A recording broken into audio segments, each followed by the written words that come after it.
Today we're here at Urban Pickleball and I'm gonna walk you guys through what a realistic pro drill session looks like. Way too often when I drill with pros, I see them just go through the motion, not focus on anything in specific, and instead just try to get reps on the court. But the way that I like to drill is to focus more on pattern recognition and specific shots. So today I'm training with Eli, another rising pro in Austin, and I'm gonna walk you guys through what it looks like for me to be on the court. So to start off, after a physical dynamic warm-up, we're gonna step on the court and we're gonna, for 20 minutes, work on 4 specific patterns at the kitchen.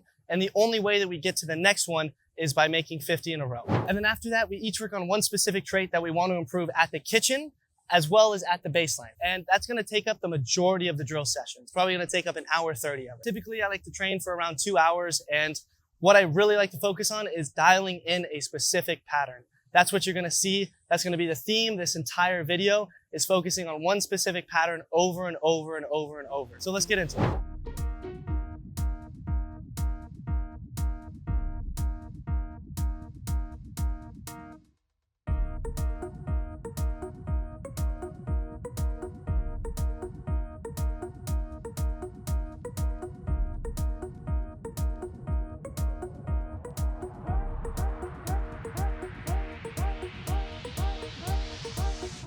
All right, so now that we've wrapped up our physical warm-up, we've got ourselves loose, we've got ourselves sweating a little bit. Now we're gonna step on the court and go through a little warm-up there. We've got our ball hopper, and nothing is better than playing with a new paddle. I just wrapped this, I just got this, took it out of the box yesterday, and so this is gonna be its first session.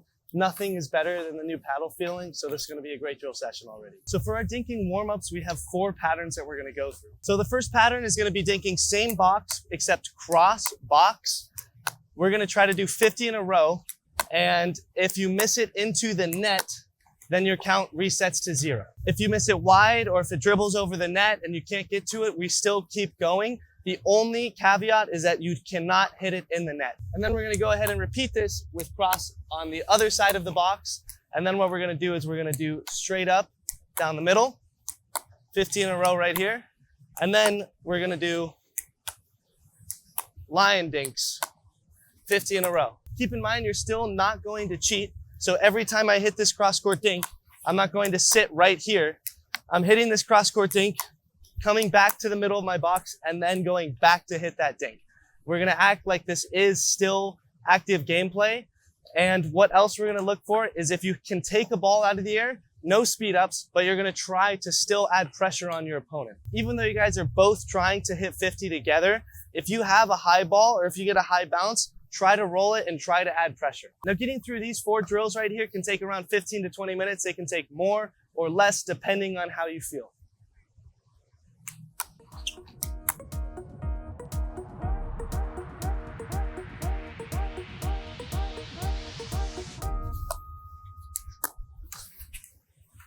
Close. Close, close. Close.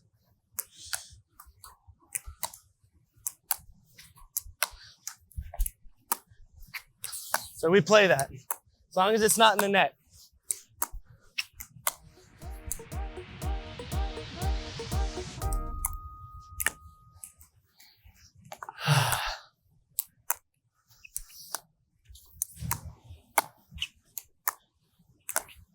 Shoot. This definitely gets frustrating.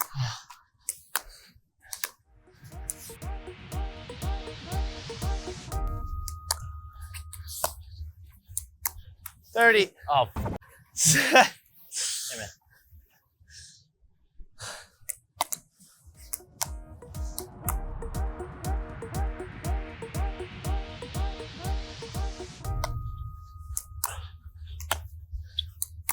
$50. So now you keep going until you miss it. But that's the first out of 4. Go without missing, you move on to the next one. Other way.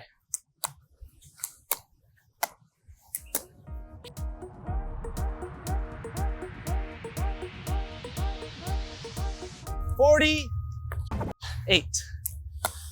That one stung. That was the last dink.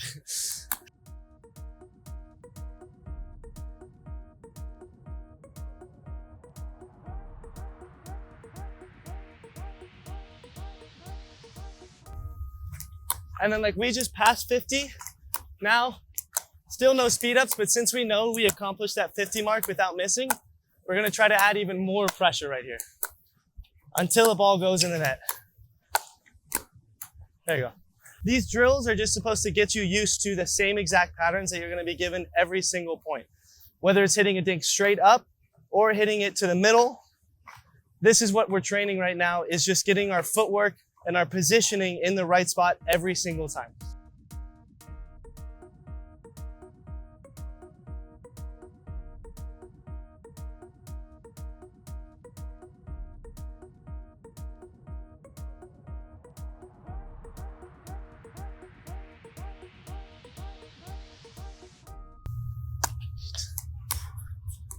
$50. Nice. No, that's I'm good. trying That's to good. fucking spin that shit. Dude, that's perfect. All right, There we go. last one. Line, line.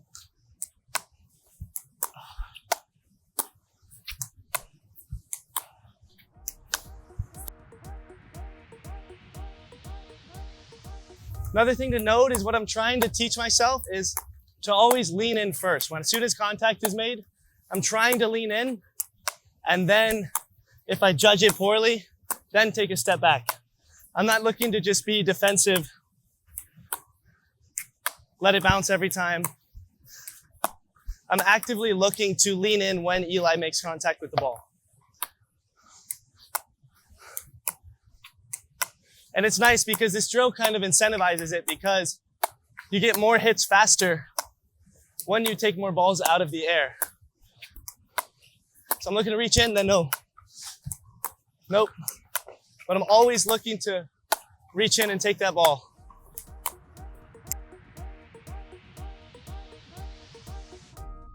All right, so that's our warm up at the kitchen line. Keep in mind, we can also tailor this more cross court and try to do 50, but you can see how much we're sweating. There's sweat on the court. This took about 20 minutes, 5 minutes at each spot.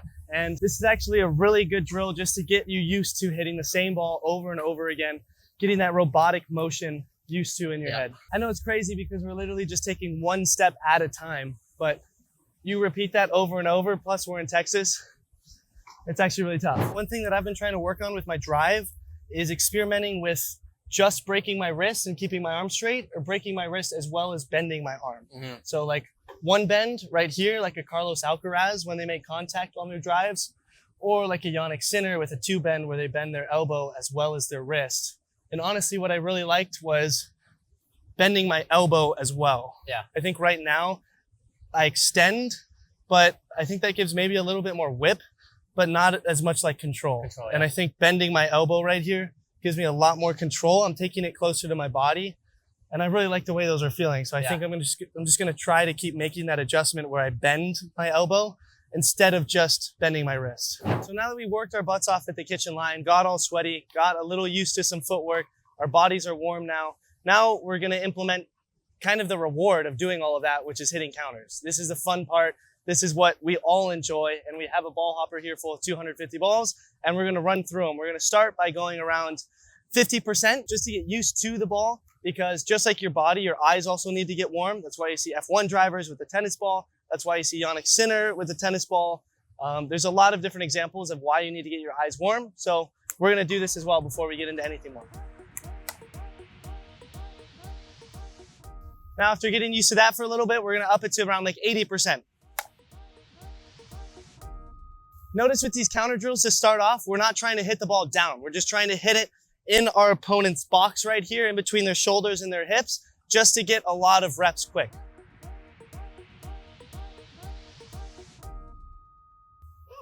All right, now after getting warm a little bit, now we're gonna do 100%. So as soon as I feed him the ball is live. He can hit a winner on this, or we're gonna play it out and just try to put the ball away.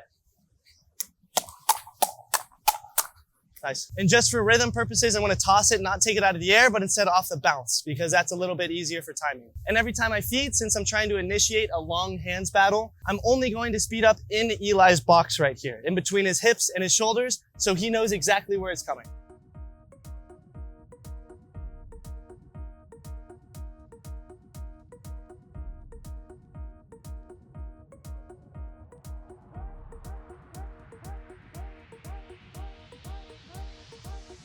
All right, so now we've done that, our eyes are pretty warm, our counters are looking pretty good.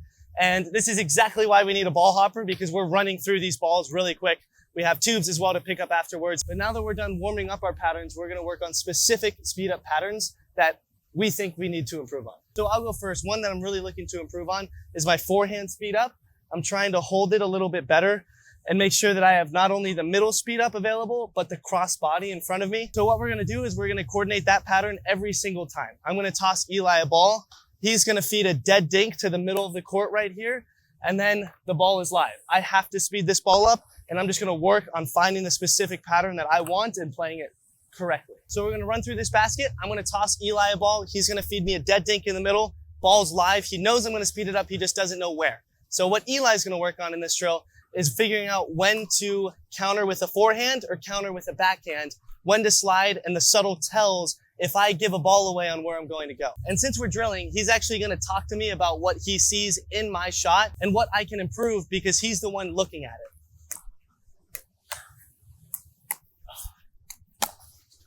Nice.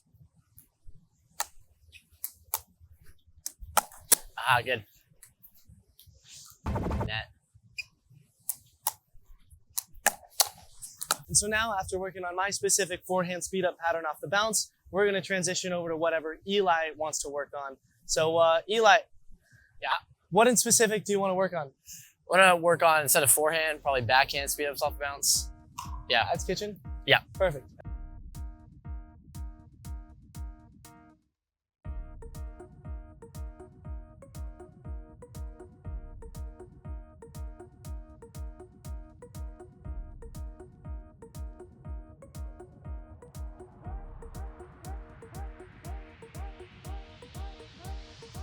So now that we wrapped up each specific pattern that we wanted to work on at the kitchen, we're gonna do the exact same thing at the baseline. But right now, I wanna work on my drive mechanic, experimenting with arm out versus arm bent, see which one I like better, as well as the drive drop combo, which we see way more frequently on the pro side of things now. So what I'm gonna do is I'm gonna warm up my drives, and then once I do that, then I'm gonna get into drive drop. This is when things get way more intense, the music starts getting louder, and you get way more tired.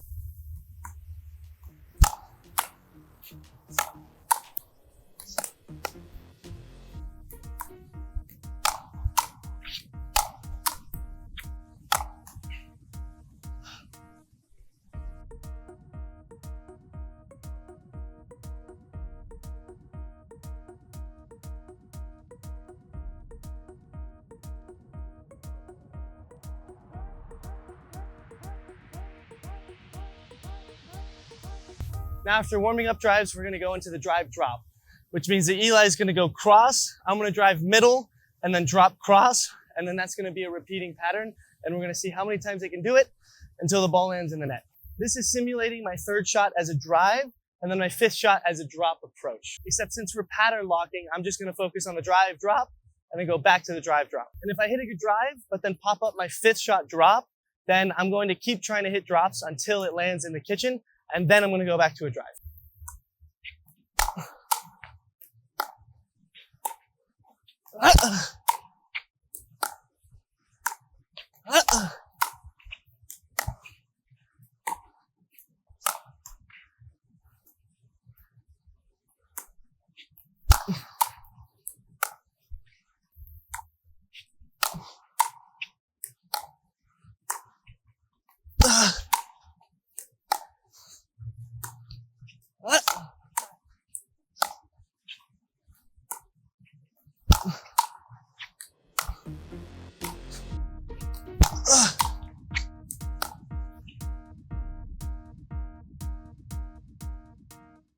Let me drive, and then let me drop. Okay.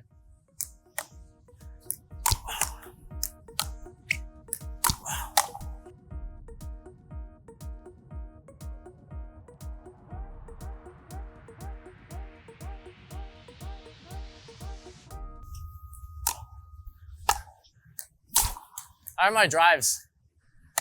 Dude, your fifth looks really good. The cross? Yeah, your fifth is money. Your drive is, they're still a bit high. So I honestly think it's maybe a fatigue thing, like just bend more. Yeah. I Like need to just put a push little bit more into it. Like that, it's good. No worries. Dude, you hit 2 really good drives. Yeah. Nice. Nice.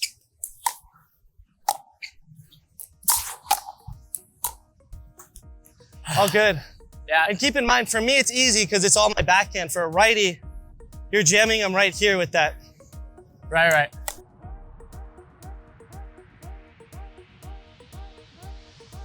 I want to start adding like as much pressure as humanly possible.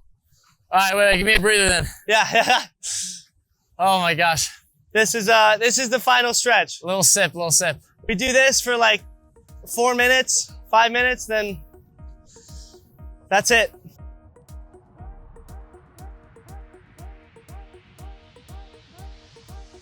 Now we just wrapped up finishing that entire hopper. One thing to note is we're not keeping score, we're not doing anything. All we're doing is pattern locking and focusing on one specific trait of our shot. We're playing it out, so we're still simulating a real point, but we're focusing on specific shot mechanics and strategy during this. So one thing to note with how like I treat drill sessions compared to others is like I tend to pattern lock, and that's why I'm very good at a select few specific patterns. And it's because I drill it over and over and over. And being a numbers guy, I think understanding patterns in general is super, super important. So the patterns that you want to work on, you should focus on while drilling, and that should be the majority of your time on court. It shouldn't be what I see way too often, even with pros. When I used to drill with pros, or like when I used to drill with certain pros, they would just go through the motion. They just dink for 30 minutes. They wouldn't really focus on anything. They were just quote unquote getting reps in. And it's way more than getting reps. It's understanding the game, understanding the patterns, and trying to apply that here so then subconsciously you can learn to apply it in a game. It's more than just hitting third shots. It's more than just hitting dinks cross court. There's a lot more that goes into the game on the pro side. All right, so how do you feel? Long drill session, did a warm up, worked on just a bunch of patterns. One pattern for each of us at the kitchen, one pattern for each of us at the baseline. Doing that over and over. How do you feel? I feel great. I mean, like if you come out drilling and you have like a set, idea of what you're going to do, it helps you get a lot better really quick. If you're going out with like the motions every time you drill, your level is only going to go up so far.